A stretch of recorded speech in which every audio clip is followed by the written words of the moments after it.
What's up mga ka-videos PH? Diwata binigyan ng 1 million ni Rosemar. At bigyan pa siya ng house and lot. Napakaswerte talaga ni Diwata na maraming mga influencer na nagbibigay sa kanya. At bago siya bigyan ni Rosemar, pinapili muna siya sa dalawang kahon na mayroon laman.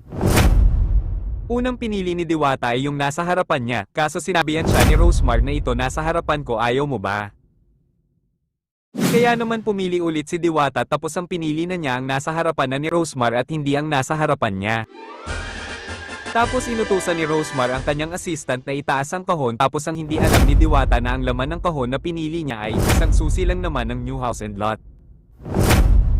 Talagang napaswerte ni Diwata na maituturing dahil sa isang Rosemar na influencer na pumunta sa kanya ay magiging instant milyonaryo na siya.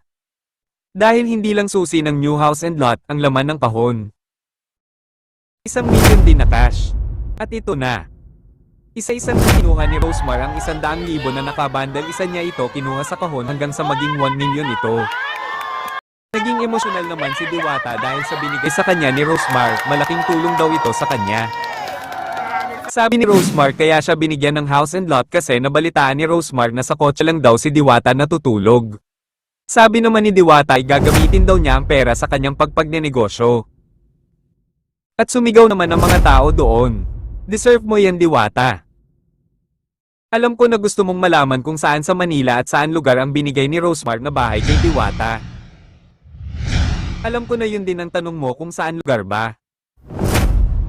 Abangan sa susunod nating video, at para hindi ako ma-copyright sa video na ito, please support my video, like, share and subscribe this video. Salamat. At yun lang po ang ating maiksing kwento.